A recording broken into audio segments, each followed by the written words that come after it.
Hello there. Today I'd like to demonstrate making a leather pouch with a drawstring closure. It's simple construction, requiring only two pieces of leather and a little bit of cord and a cord lock. I use a sewing machine for mine, but I suppose it could be hand stitched if a sewing machine is not available to you.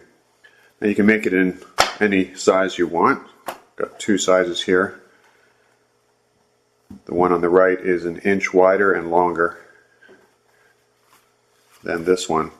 I prefer the bigger one because I can fit my whole hand in easier. This one fits, but it's a little tight. This one here is a little more generous for collecting birch bark or tinder or whatever it is you want to collect. So there you go. Let's get to it. In terms of the items you'll need to complete the pouch, it's very simple. Basically what we have here, with the addition of a cutting board and a sewing machine. Again, if you don't have a sewing machine, it's possible to do it by hand, but it's much quicker and simpler with a sewing machine. Just a couple of sewing pins to piece the two halves together and make them stay together. A very sharp X-Acto knife.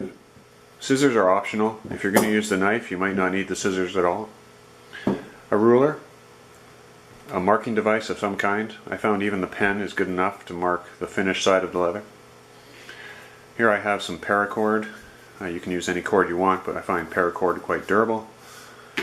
A cord lock, so a spring clip cord lock. And the template, of course. The template is really important because that's what you're going to use to cut out your leather so that the two pieces are identical. And there you have it. For this project you're going to need some leather. Now you can buy leather online, but I find the price quite expensive. So what I decided to do was salvage leather from an old leather coat. You can see this here is the back panel on the left side. There was another panel on the right side, and then there was also some more leather from the front. So a leather coat can be quite useful in terms of the amount of leather you can get from it. Of recycling this leather from an old coat is that it has a really nice finish on it. The inside is still kind of a suede, natural leather feel, but it also is very supple and easy to work with. It's not difficult at all to put through a sewing machine or even a pin when you're trying to piece it together. The second thing you'll need is a template. The template is the design for your pouch. As I said earlier, I've made two sizes. This was the smaller, this is the larger, and this is the one I'm going to make again. 8 inches wide by 10 inches deep for the two leather pieces. A quick word of advice when you're cutting out the leather along your template, you'll want to press down very firmly. The leather is an organic material, so it's quite stretchy and it wants to move underneath your template. So you're going to have to really press down hard and make some decisive cuts along the sides of your template so that you don't get any wonky behavior. Alright, I finished making my first cutout. As you can see, there's the piece of leather. Exactly the shape and size I wanted. Now I'm going to butt the template up against that one side. Right about there should fit, and cut out the second one. Okay, the two pieces of leather have been cut out and they are identical. I used a steel ruler and an X-Acto blade to cut them out. It is possible to do with scissors, but I find the X-Acto blade is just a little bit more exacting. With scissors you have to transfer the mark to the leather and then cut them out after, and there is room for error. So I prefer the X-Acto blade method. And there you go. Two pieces of leather are all that's required to make this pouch. So now what I like to do is to put the finished faces together so that it's inside out, and use sewing pins to pin the edges, not the top, but the sides and bottom. I do that so that when I'm running it through in the sewing machine, everything isn't getting sloppy and sliding on top of each other. Even then, it's a challenge because the leather tends to stretch and it wants to move. So the more you can hold it down with pins, the better. What I do is I'm going to sew a 1/4 inch in from these edges, so that's where I'll put the pins. Also a 1/4 inch in, and then I'll remove them as it's going through the sewing machine. I'll show you that in more detail later. Alright, I finished putting the sewing pins in the leather. Because it is a coat leather, it's very soft and supple and easy to pin together. I have no problem whatsoever.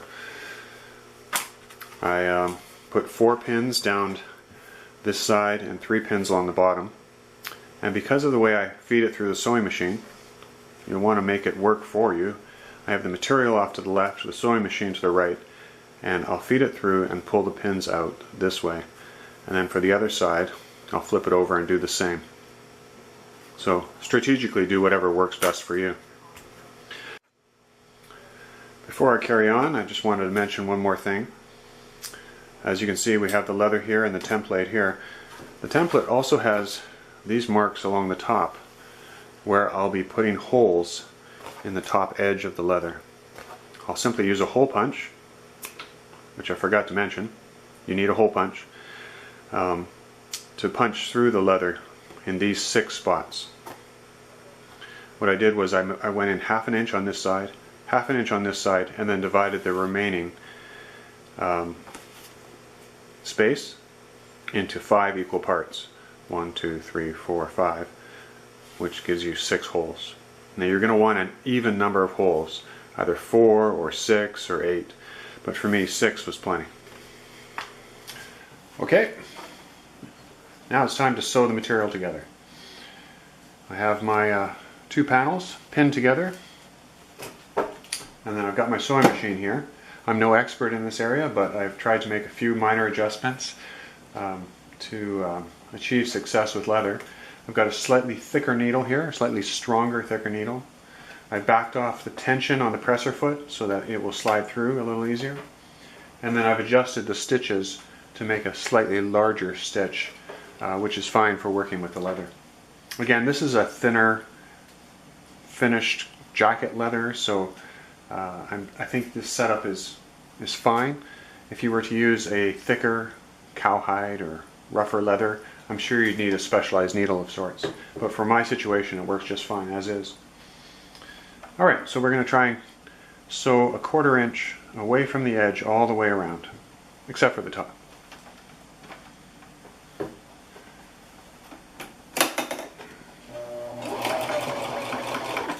And a back stitch to lock it together. Remove the needles as we go.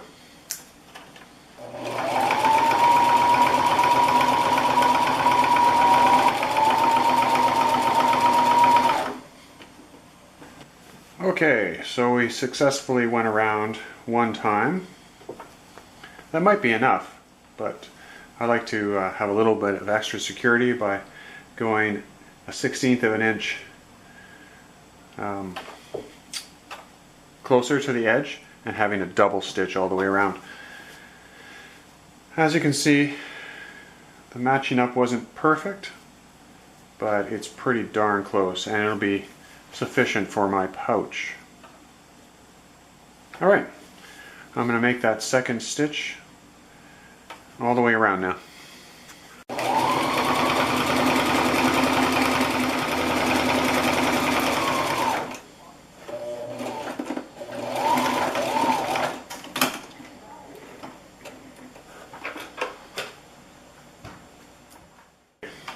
The sewing is complete. 2 rows of stitches all the way around, and now we're ready to turn it right side out.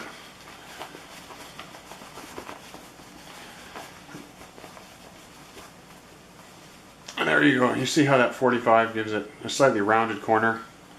Makes it easier to deal with. And there it is. The next step in our pouch is to transfer these measurements for the holes to the pouch itself and then punch them out. So I'm going to do that with my ruler and a pen and make these measurements as accurately as possible. So I've made 6 markings for holes, 1/2 inch down from the top in each case, and otherwise just following my template measurements. Now when I put the hole punch over top, I'll be able to see these little X's and be able to punch the holes exactly where they are.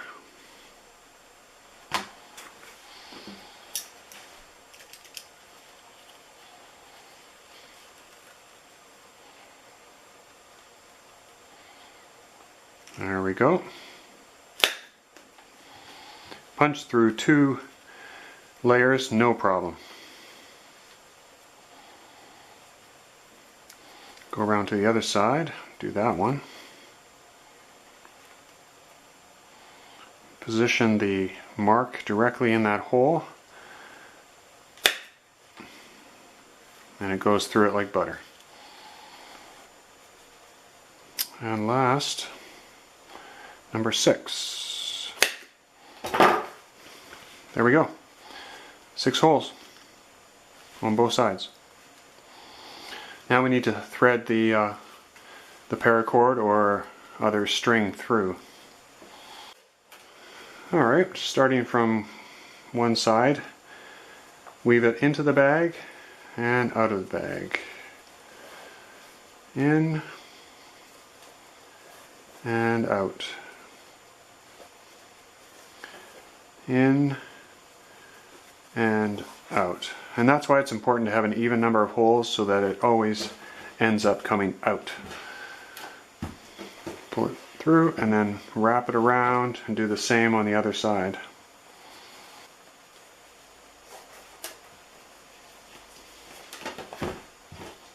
There we go. It's as simple as that. I'm going to cut this cord, this paracord here, melt it with a Bic lighter so the end doesn't fray, and then we'll throw the cord lock on.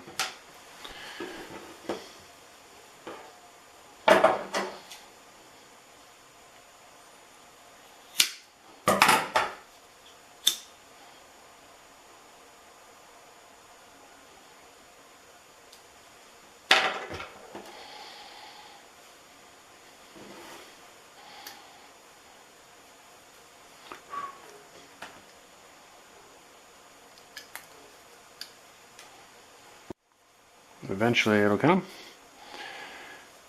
and then I like to put a little knot on the end so that cord lock doesn't slip off, just like that.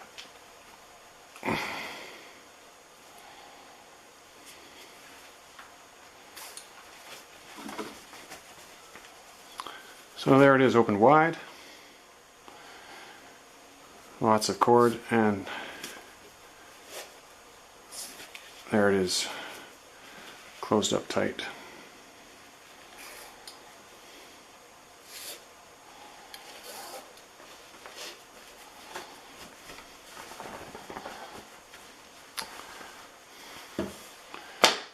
There you go, a finished leather pouch with a cord lock. Well, thanks for watching this demo on how to make a leather pouch. I hope you enjoyed it, and I hope it works for you. If you do happen to try it and end up making one of these successfully or not, please leave a comment down below and let me know how it went for you. If you have any ideas for alterations or improvements, let me know that too, and perhaps the second generation will be even better. Okay, thanks for watching. Take care.